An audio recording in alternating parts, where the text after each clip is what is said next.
کہ ان کو اللہ نے ڈائی ہارٹ ورکرز دیے، جانے دینے والے کارکن دیے، جو اپنی جان سے بڑھ کے ان کے ساتھ محبت کرتے ہیں، پاکستان اور پاکستان سے باہر پوری دنیا کے اندر۔ اور اس کی واضح مثال آپ کے سامنے ہے کہ جب 17 جون ہوتا ہے سانیہ ماڈل ٹاؤن، 14 لوگ اس میں شہید ہوتے ہیں، کسی ایک شخص کو بھی گولی پیٹھ پہ نہیں لگی، سب نے اپنے سینوں پہ گولیاں کھائی۔ یہ سب سے بڑی بات ہے۔ اور اس وقت کی حکومت کے تمام تر جبر کے، ظلم کے، بربریت کے باوجود ہم دھرنے کے لیے اسلام آباد پہنچ گئے۔ آپ نے دیکھا کہ کربلا کا منظر تھا، اس وقت سب کچھ بند کر دیا گیا تھا، گھروں پر چھاپے پڑ رہے تھے، گرفتاریاں ہو رہی تھی۔ اس تمام تر جبر اور ظلم کے باوجود ہم لاکھوں کی تعداد میں اسلام آباد کی سڑکوں پر پہنچے، ہم نے دھرنا دیا۔ اس کے بعد بھی ابھی کچھ مہینے پہلے کچھ جماعتوں نے دھرنا دیا تھا، نہ کسی نے آنے سے روکا، نہ کسی نے جانے سے روکا، خود ہی آئے اور چلے گئے۔ یہ بھی نہیں پتا آئے کیوں، تو یہ بھی نہیں پتا گئے کیوں، تو کہتے ہم نے بھی دھرنا دیا۔ دھرنا تو وہ تھا جو ہم نے اس وقت کی سٹیٹ کے ساتھ، جو جابر حکومت، جزیدی حکومت تھی، اس کی جبر، ظلم اور تشدد کے باوجود لاکھوں کی تعداد میں لوگ روڈوں پہ نکلے اور اسلام آباد کے اندر کھلے آسمان کے نیچے 70 دن بیٹھے۔ اور وہ کیوں بیٹھے؟ وہ ایک کاز کے لیے بیٹھے، ایک مقصد کے لیے بیٹھے۔ وہ کوئی پاگل نہیں تھے، وہ خواتین، وہ بچے، وہ بزرگ، بوڑھے 70 دن ایک قیادت کے ساتھ ایک گول اور ایک کاز اور ایک مقصد کے لیے بیٹھے تھے۔ اور وہ مقصد یہ تھا کہ ڈاکٹر طاہر القادری اپنی سپیچز کے ذریعے، اپنی پریس کانفرنسز کے ذریعے قوم کے 22 کروڑ عوام کے ایک ایک فرد کو جھنجھوڑ رہے تھے کہ آج موقع ہے، نکل آؤ اپنے حقوق کے لیے۔ اگر آپ اپنے حقوق کے لیے نہ نکلے تو میں دیکھ رہا ہوں کہ تم پہ وہ ظلم اور جبر کے پہاڑ ٹوٹنے والے ہیں کہ تم رو اور چیخو گے اور تمہاری چیخیں سننے والا بھی کوئی نہیں ہوگا۔ وہ ظلم ہونے والا ہے تمہارے ساتھ۔ اور اس قوم کے حکیم اور اس قوم کے ڈاکٹر کے طور پر، ایک رہنما اور ایک مربی کے طور پہ انہوں نے 22 کروڑ عوام کو سمجھایا تھا، آپ کے اداروں کو سمجھایا تھا کہ اس ملک کی سلامتی، اس ملک کی ترقی صرف ایک طریقہ کار کے اندر پنہا ہے، اور وہ طریقہ یہ ہے کہ آپ سب سے پہلے اس کرپٹ سسٹم کو تبدیل کریں، آپ ایک کڑا احتساب کریں۔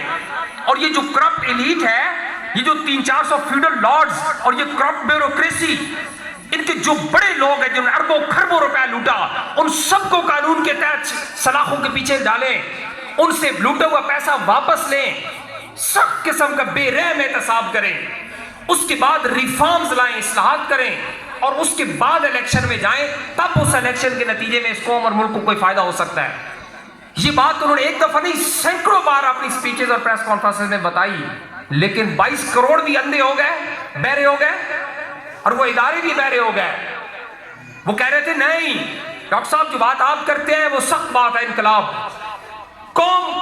کو ایک اور ہوپ نظر آئی تبدیلی کی صورت کے اندر، وہ ایک اور ٹرک کی بتی کے پیچھے لگ گئی اور ایک دفعہ پھر لٹ گئی،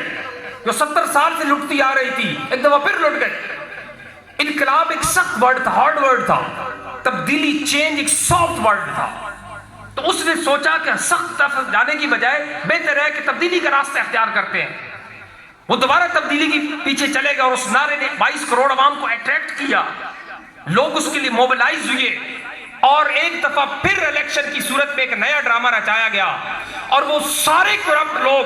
جو پارٹیاں بدل بدل کے مختلف جگہ پر اپنے اس اقتدار کا حصہ دار ہوتے تھے، وہ سارے ایک دفعہ پھر پارٹی بدل کے اس پارٹی میں شامل ہوئے اور پھر 22 کروڑ عوام کی حمایت لے کے دوبارہ اسمبلی میں پہنچ کے حکومت بنا لی۔ اور اس کے جو انچارج تھے وہ صاحب یہ سمجھتے تھے کہ لیڈر ٹھیک ہو تو نیچے ٹیم کرپٹ بھی ہو تو میں اس ملک کو ٹھیک کر دوں گا، اور ہم ان کو اس وقت سمجھاتے تھے کہ جناب ایسا نہیں ہوتا، اگر ایک ہیرے کو بھی نمک کی کان کے اندر رکھو گے تو وہ کچھ عرصے بعد نمک بن جائے گا۔ ایک کیپیبل شخص، ایک قابل ترین اور آنےسٹ شخص بھی اگر اس کرپٹ سسٹم کے اندر رہے گا تو وہ بھی اس سے سسٹم اس کو کرپٹ کر دے گا اور اس کو نائل کر دے گا، اس کو تبدیلی کا راستہ نہیں دے گا۔ اور ہماری بات کو 5 سال تو بڑی دور بات ہے، 1 سال بھی وہ تبدیلی برداشت نہیں کر سکی اور ان کے ٹانگیں لڑکھڑانے لگ گئی اور قوم کا بخار اتر گیا صرف 1 سال کے اندر۔ اس ملک کو اکنامکلی کرائسس میں لے گئے، تباہ کر کے رکھ دیا۔ جب آئے تو ایک رونا رو رہے تھے کہ پچھلے کھا گئے، خزانہ خالی ہے، تو اس کے لیے گئے سعودیہ کے پاس پیسے لینے، ان سے بہت سارا مال اکٹھا کیا، لائے، پھر بھی خزانہ نہیں بھرا۔ پھر UAE کے پاس گئے، ان کی ڈرائیونگ کی، ان سے پیسہ لیا، پھر بھی خزانہ نہیں بھرا. پھر چائنا کے پاس چلے گئے کہ ہمارا دوست کنٹری ہے، اس سے لے لیتے ہیں، پھر کام چل جائے گا، پھر بھی کام نہیں چلا. اور پھر دوبارہ اپنے کہے ہوئے موقف کے اگینسٹ IMF کے پاس بھی چلے گئے کہ آپ بھی دے دو جو ہے، ان سے بھی لے لیے، پھر بھی پیٹ نہیں بھرا. اور پھر اس 22 کروڑ عوام کے جسم کے اندر جو آخری قطرہ خون کا تھا، اس کو بھی ٹیکسوں کی بھرمار کر کے نچوڑنے کے لیے اس وقت تیار بیٹھے ہیں، اور نت نئے ٹیکسز لگا لگا کے اس ملک کو اکنومیکلی تباہ و برباد کرنے جا رہے ہیں. اور لوگوں کا بخار 1 سال میں اتر گیا، اور لوگوں کو پتہ چلا کہ ہم تو ایک دفعہ پھر لٹ گئے. پھر ہمارا ٹرک کی بتی ہمیں دکھائی گئی، اور ہم یہ سمجھ رہے تھے کہ شاید ہمارا مقدر تبدیل ہونے والا ہے. تو تبدیل ہونا تو بڑی دور کی بات، اس کی سمت اور ڈائریکشن ہی غلط ہے. ان کرپٹ لٹیروں چوروں جو دوسری پارٹیاں 4-4 5-5 پارٹیاں بدل کے آپ کے ساتھ اسمبلی میں بیٹھے ہیں، ان کے ساتھ مل کر آپ یہ سمجھتے ہیں کہ آپ اس ملک کو ٹھیک کر لیں گے، تو سر یہ پاسبل نہیں ہے. جو ڈاکٹر طاہر القادری نے بینگ اے ڈاکٹر اور نیشن اور رہبر رہنما جو نسخہ آپ کو لکھ کے دیا تھا کہ آپ اس نسخے کو آج اپلائی کریں یا 20 سال کے بعد کریں، جب تک اس ملک کے اندر اس سسٹم کو تبدیل نہیں کریں گے، جب تک کڑا اور بے رحم احتساب نہیں کریں گے، اس وقت تک اس ملک کے اندر کوئی تبدیلی نہیں آ سکتی. اور آپ نے دیکھا کہ وہ سارے چور و چکے جن کو پکڑا تھا، سلاخوں کے پیچھے کیا